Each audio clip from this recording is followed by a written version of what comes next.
Hello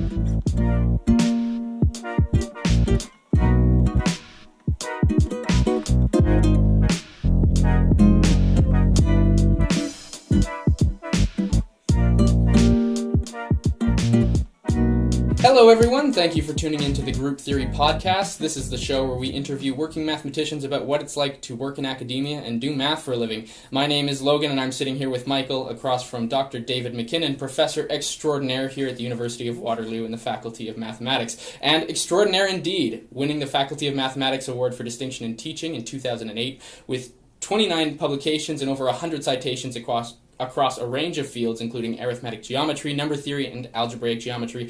Dr. McKinnon has, without a doubt, made his impact on both his students and the broader mathematics community. So, how are you doing today, Doctor? I'm doing fine, thanks. Good. Glad to hear it. Yes, indeed.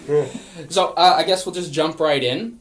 So I talked in my introduction of you just a little bit about kind of what fields you are interested in, but could you just kind of talk a little bit more in detail about what particularly your field of research is in, what specifically you like to look at, and how would you kind of describe it to a non-math person? Right. Well, so I think of myself as an arithmetic geometer, which is to say someone who works in the interface between number theory and geometry. And describing this to a non-mathematician, here's what I'll try.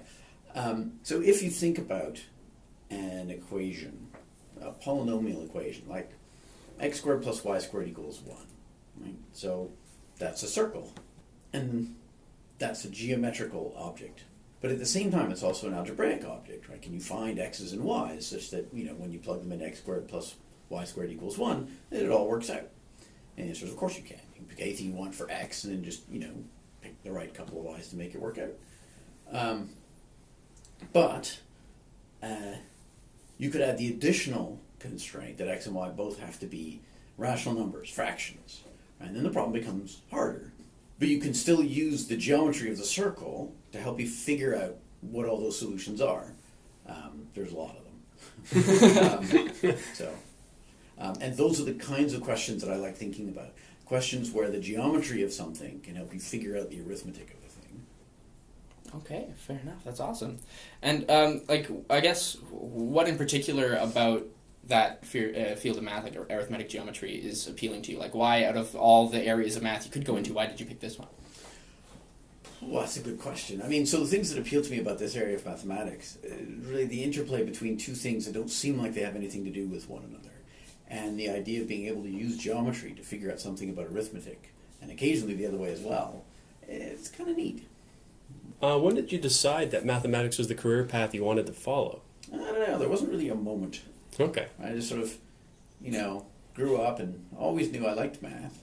And, did math and then did more math. And then I went to university and had to pick which things I wanted to do. And math always seemed like the most attractive thing. And then, at a certain point, I sort of got the idea that someone might be willing to pay me to do math for my entire working career. That seemed like a good idea, so I kind of went with that. So, okay. When you went to university for math, now did you have specializations? Here at Waterloo, you can go pure math, combinatorics, computer science. At your university, did you have those options, or was it kind of just like a broad brush of what mathematics is, and you specialized later on in grad school? Right.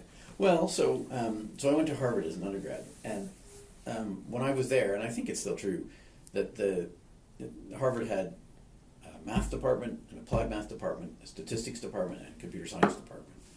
And I was a math student, math major, and that sort of corresponded to roughly what pure math and C&O, very roughly. A fair amount of C&O at Harvard is actually in applied math there. I think that's right. But anyway. But the culture of math there is pretty intense. Similar to how it is here, but smaller. So I took, courses in all kinds of areas. I took some applied math courses, CS courses. I never took any stats, which I regret now. But took all sorts of different stuff. And, by third or fourth year, figured out algebraic geometry was pretty cool. I wanted to do some of that. So, yeah. Was research always the end goal whenever you decided, people can pay me to do math, or have you ever thought about working in industry? Right. Well, so the demand in industry for arithmetic geometry is super robust. So I bet, yeah. there wasn't a lot of competition from industry for my services. So certainly, I mean, academia is not the easiest thing to get a job in. I was really lucky to get this job here. And I was well aware when I was looking for permanent positions that it was by no means a sure thing that I would get one. And so I entertained all sorts of things as backup plans, and working in industry was one of them. So okay. Now, where you are now, you're not only just a professor, but you're also the associate dean. I understand, correct? Well, I was the associate dean. I'm now the associate chair for undergraduate studies. Oh, okay. Yeah. So now, is that something that you've chosen to do, or did they kind of just put that on you as like an extra task? Is that something that you enjoy doing, or? Well, so it's an interesting thing. I mean, so being administrative positions like the associate dean, the associate chair position, and others are largely volunteer positions in the sense that, I mean, there is a little bit of extra pay for them, but it's not even remotely commensurate with the additional work that's required in most cases. So when I've taken on those roles in the past, I've seen it as sort of a service to my department or the faculty of the university, and to that extent, I enjoy it. I find it valuable and rewarding. It is extra work, but it's work that somebody needs to do, and on some level, it might as well be me. Yeah, so there are definitely aspects of it that are annoying, as there is with almost anything. But of course, the rewarding aspects are good. Yeah. Perfect. Well, thank you very much for all the extra work you're doing for the university. We appreciate it. My pleasure. Heading back into the field of math and your mathematical studies, do you have a proudest mathematical achievement?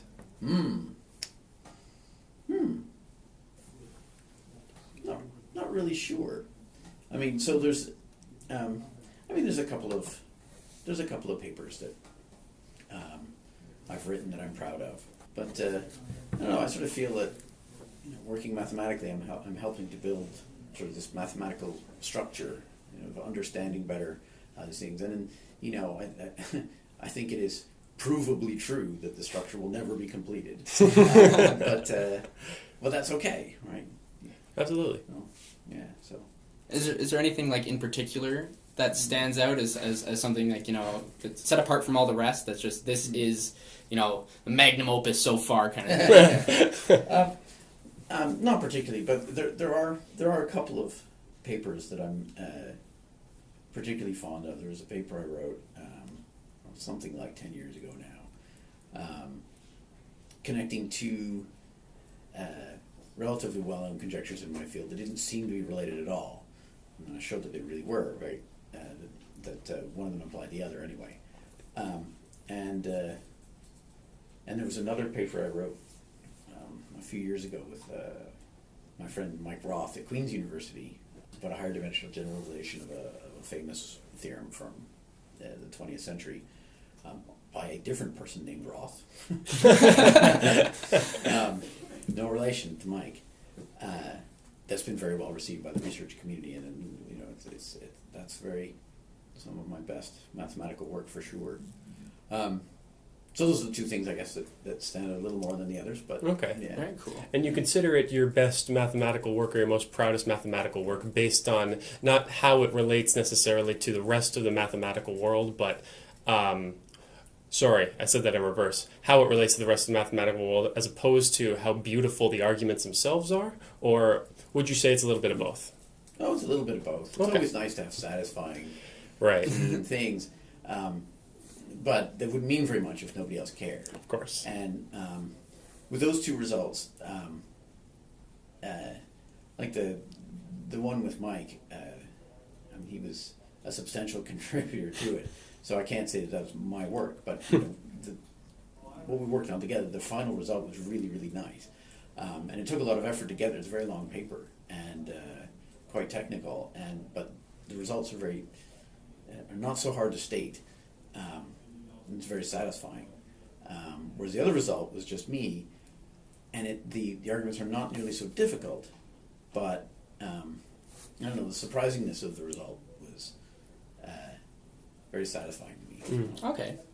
Well, I guess if those are your most proudest mathematical achievements, the flip side of that question then is, what's the problem you haven't been able to solve yet, or the one thing that just nags at the back of your mind? Oh, well, that one's easy.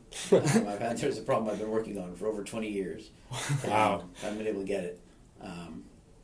It's about, well, there's a related problem that has been solved by, I suppose in the way I'm going to say it, by Jan Bujo, Pietro Corvaia, and Umberto Zagner, about common divisors of a to the n minus 1 and b to the n minus 1. So if you take two rational numbers, a and b, that are multiplicatively independent, right? It's not the case that one of them is just a square of the other or something.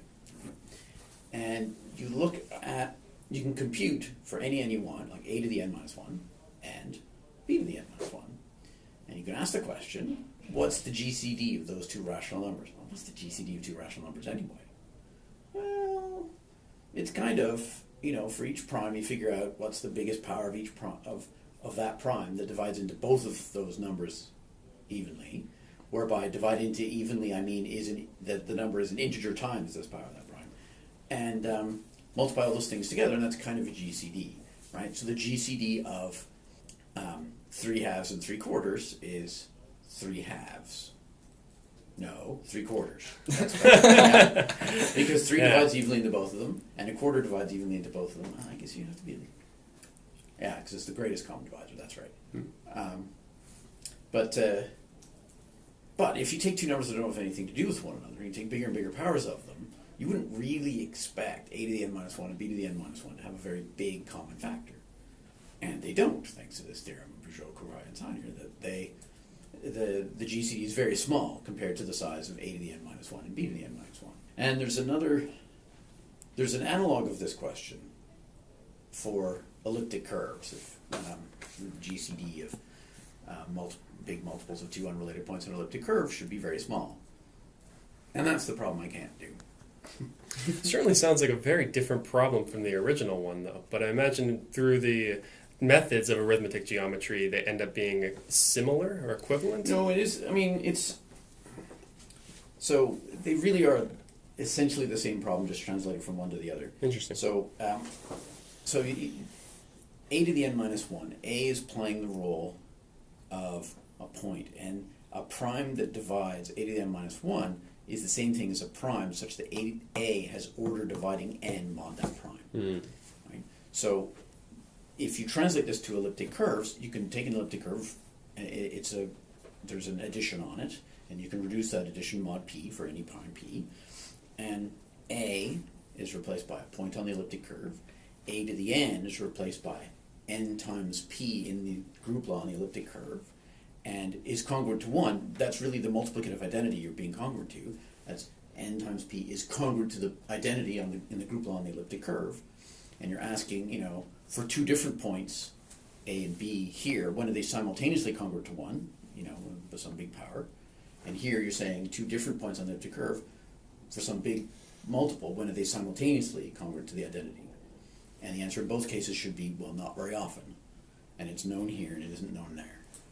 So. Interesting. Okay. Would you say you have a favorite theorem or a favorite lemma or anything in the field of arithmetic geometry? Or in any field of math, for that matter? So, oddly enough, I think this question was asked of me in my Math Asks interview in Math News a few weeks ago. Interesting. I can't remember the answer I gave. Better be consistent. So, well, not necessarily. Yeah. But, because, one's opinions, particularly those, regarding aesthetic questions, can change pretty quickly and often. But favorite theorem? Oh, I guess they didn't restrict arithmetic geometry. So, no, there's a lot of nice theorems. There isn't really one that sticks out. There's... when people ask me about what I do and trying to give an example, the process that lets you describe all the rational points on a circle, or it turns out to be the same thing as classifying all the Pythagorean triples, is something I do a lot because I like it, and it's a good example of the kind of math I like to do. So maybe that will do for a favorite. Sure. So just going way back to whenever you were first, beginning your career in math, what's like the first mathematical result you remember producing, even if it wasn't important enough to get published or anything like that? The first thing that you looked at and you saw, wow, this is cool. Okay, well, so So it's probably the... so there's an algebraic structure that I came up with, which, although I didn't look at it this way at the time, constitutes a proof that associativity of addition is independent from all the other axioms of a field,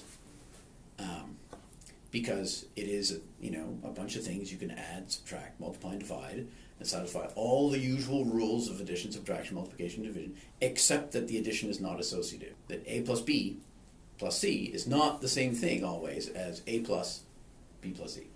It's crazy. Yeah.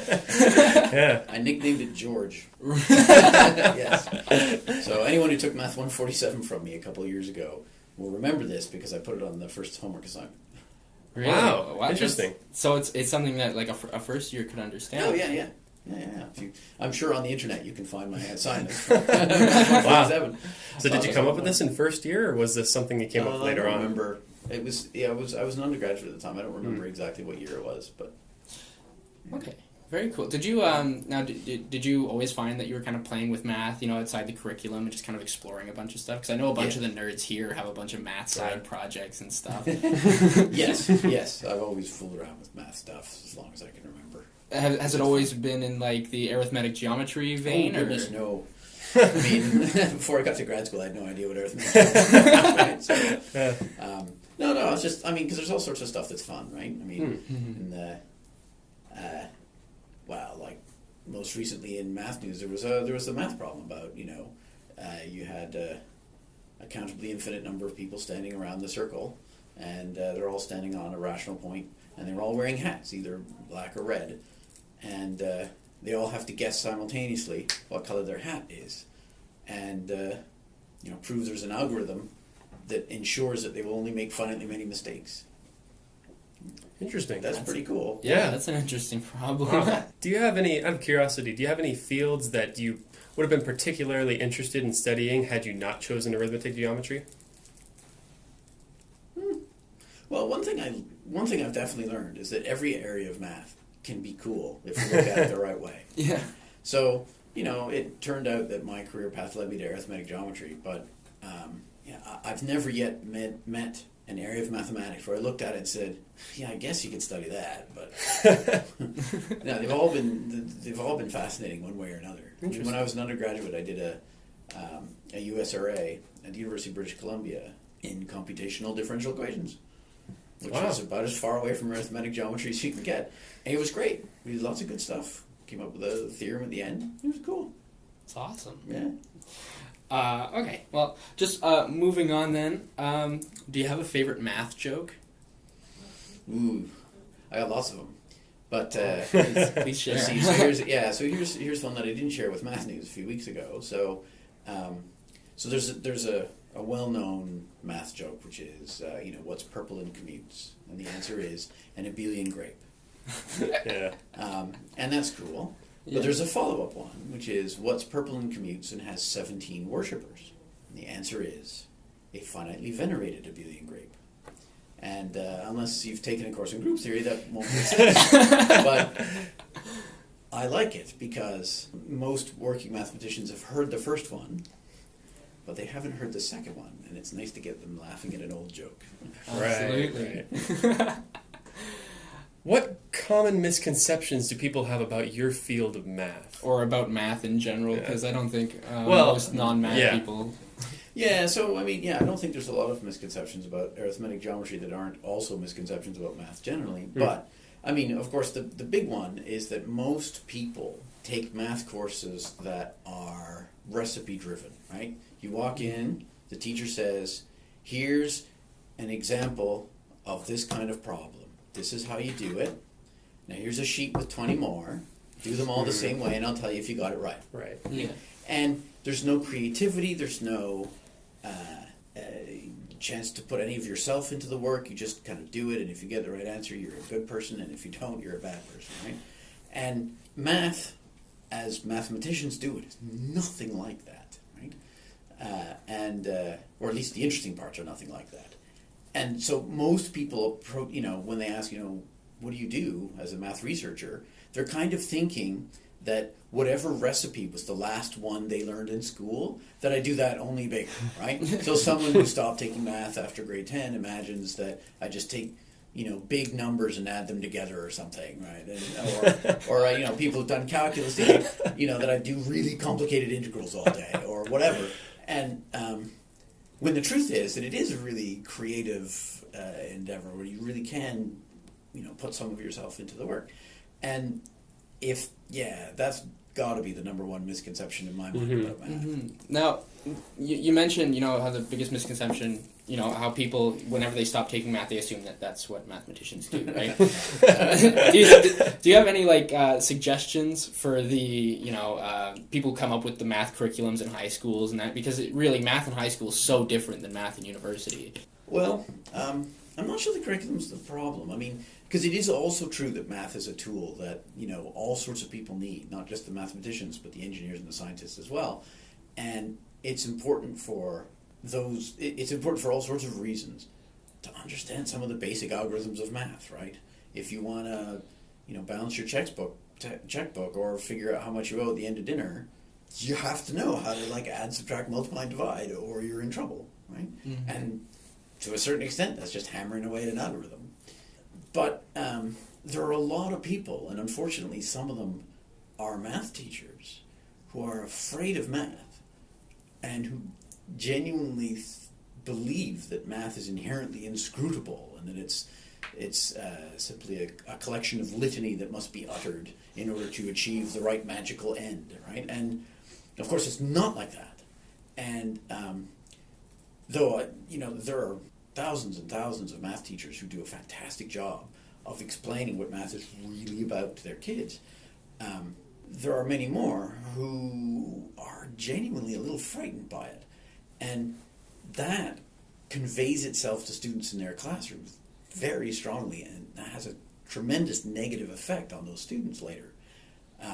And so if there's one thing I could change, is to convince lots more, intelligent, highly trained, mathematically savvy people to teach kids math, so that they would not just understand it better, but like it better. Mm-hmm. And, maybe I'm telling the tide not to come in, but that's what I would change more than anything about the curriculum, which I think, isn't so bad. Okay. No, absolutely not. Going back to what you said about how research mathematics is not a recipe, it's a very creative process. Yes. What would you say you do, or what techniques you use to deal with the creativity needed to solve some of the problems? What do you do to heighten your creativity? Oh, that. You mean like recreational drugs or something? No. They don't have to. No, this is not a confession. No. Although there is one colleague of mine who believes that mathematics is best done on a half-liter of beer. I do not share this opinion, but that's okay. He's been very successful with his recipe. I don't know. As Douglas Adams at least very nearly once said, the problem with ideas is that you have to think of them. And, that's true in math as much as it is in writing. And, there isn't a magic formula, right? So it's a little bit, there's a lot of luck involved. You have to, think of the right thing at the right time. But you can maximize your chances of making hay out of random things that happen by learning lots of stuff that people have already figured out. And so that, it makes it more likely if you see something that you'll be able to connect it to something you've seen before. And so that doesn't sound creative. And of course there's, math is filled with reductionism, and whenever you reduce something, it makes it seem less mystical and amazing, but it doesn't always really. But anyway, what was I saying? So you want to think of an idea. To a certain extent, you just have to make sure that your mind is relaxed and sort of ready to think about things, because your subconscious mind can think about things effectively, in addition to your conscious one. And be prepared. Know as much math as you can so that you recognize things when they come up as much as is possible. Absolutely. There's tons of stories of mathematicians, going out for a walk and then all of a sudden getting that aha moment because their subconscious is working on it. Have you ever had any of those experiences where it's just out of the blue you figured out how to solve a a eureka problem? moment? Yeah. So the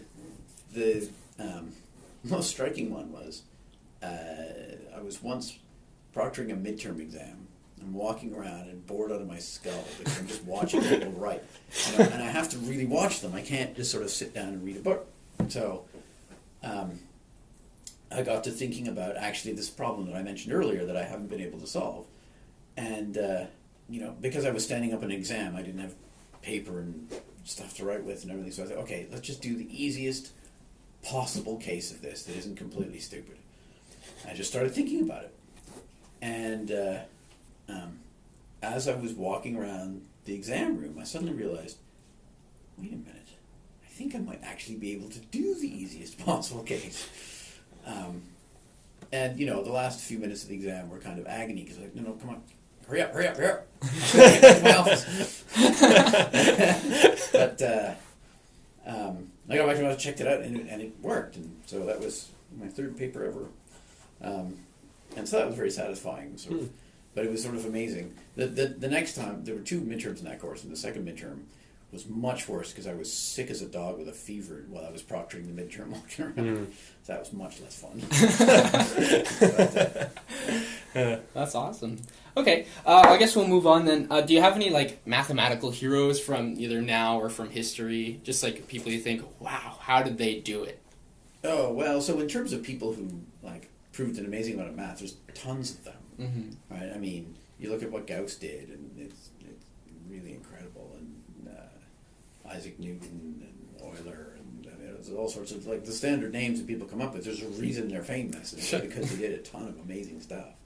And there's a ton of such people living today as well. And if I could give some examples, they are roughly the same people that other mathematicians would say as well. Grothendieck and Serre, and I guess Grothendieck isn't quite current anymore. But so I mean, mathematics is filled with people who've done amazing things, and more and more it's becoming a collaborative process, and it's becoming a little harder to pin down exactly who proved the theorem because the paper's written by 4 people sometimes. So, but mathematical talent is still definitely real. Yeah, okay. What about personal heroes? Anyone that helped you out or influenced the way you view mathematics in your career? The math teacher I had in grade 8 and grade 9, when I was in his class in grade 8 and grade 9, I didn't really appreciate what he was doing, but he had a level of rigor to his teaching that I would not encounter again until university. And looking back, that was really helpful. That, we made fun of it at the time because it all seemed very, goofily straightforward, but it was really bang on. And his name was Tosh Ujimoto. He was a quiet little Japanese man. He was really good.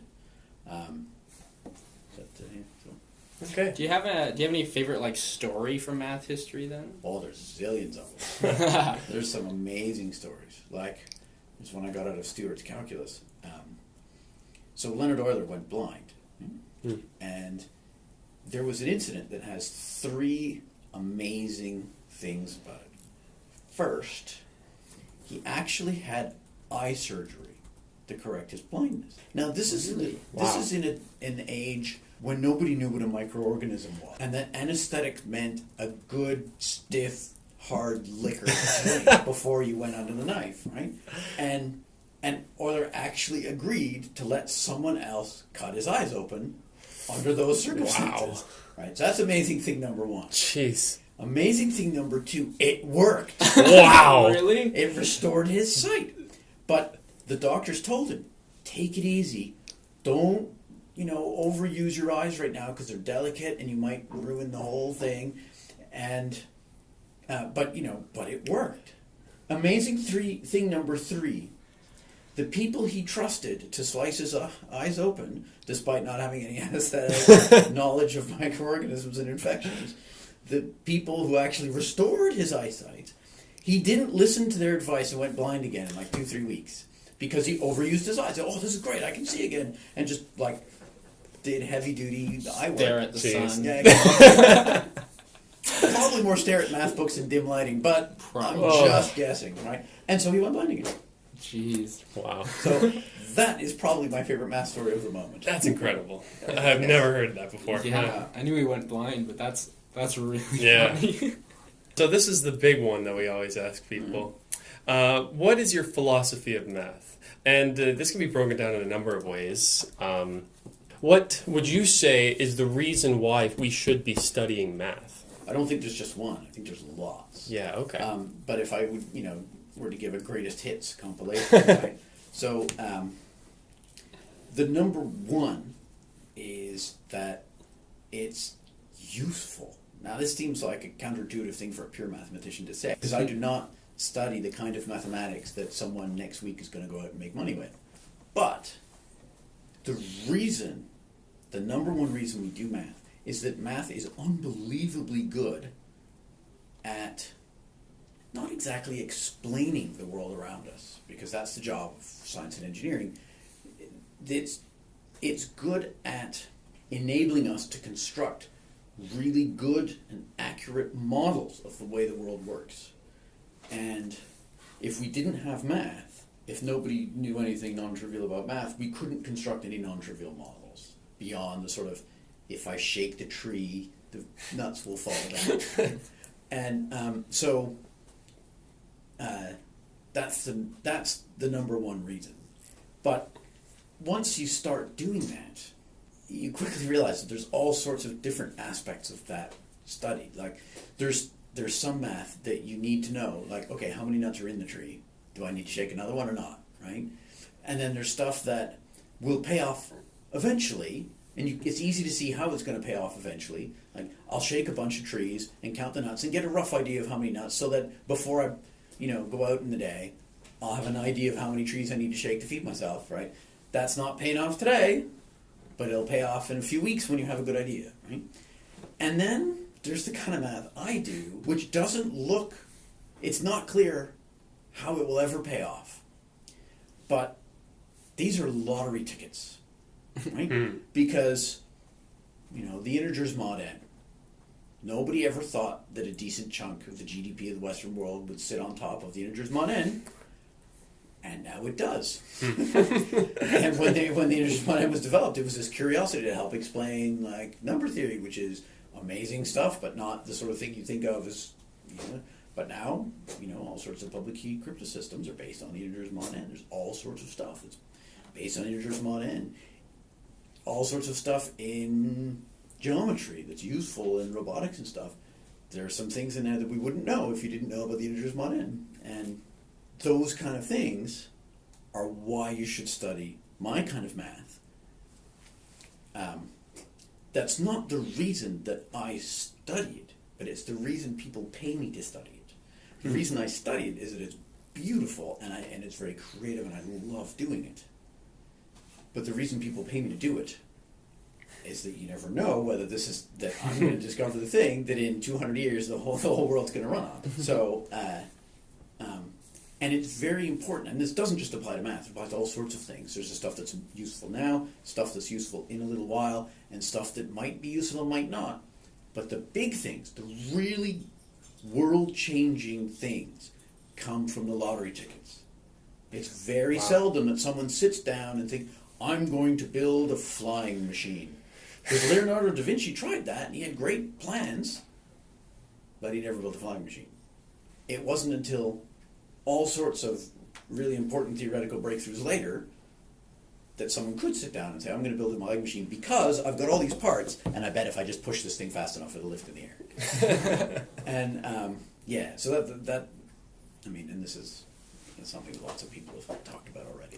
Right. Yeah. It's nice, I must say, to hear that even without that sort of inkling of hope or faith that one day what you are doing will be useful or will be that lottery ticket, you still would be interested and would be doing mathematics. Oh, yeah. Yeah, because of the beauty in it.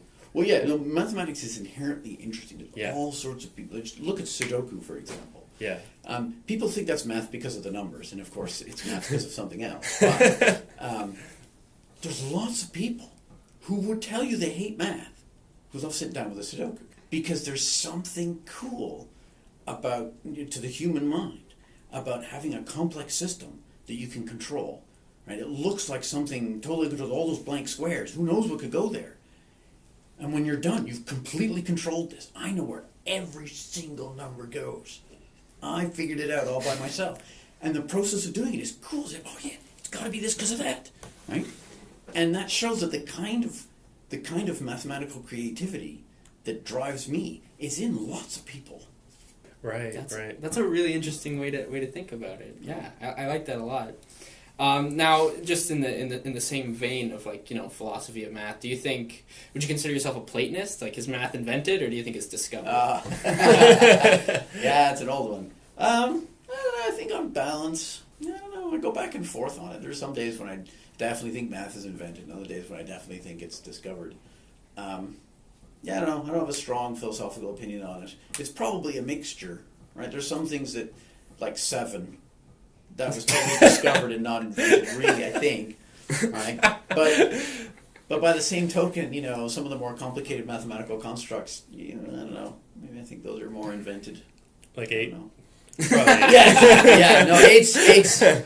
I mean, I could easily imagine not doing getting by without 8, but 7, no, fundamental man. Okay. Well, do you have any? Whenever you're sitting down to do your research, do you have any particular strategies or methods you like to go about doing whenever you're sitting down to do the hard stuff? Well, so it's a funny thing because when you the big idea. If you sit down and say to yourself, okay, I'm going to have a big idea by lunchtime, right? Almost never works. So, and there's not really anything you can do to increase your chances, having a big idea this morning. But, so generally, at some point you have an idea that comes to you some way. Sometimes it's because you're sitting down reading something and looking for an angle, and sometimes it's just because you're having a shower and you suddenly realize, oh, I wonder if that works. And then you actually have to sit down and check it. And sometimes the process of checking is really easy. Compute the first case. Oh, nope, doesn't work. Move on to the next one, which is what usually happens. Right? But sometimes the process of checking is more involved. You have to do a bunch of calculations. And then you just sit down with, a drink and a bunch of paper and pens and maybe a computer, depending on how complicated they are, and just hammer through it till you get some answers.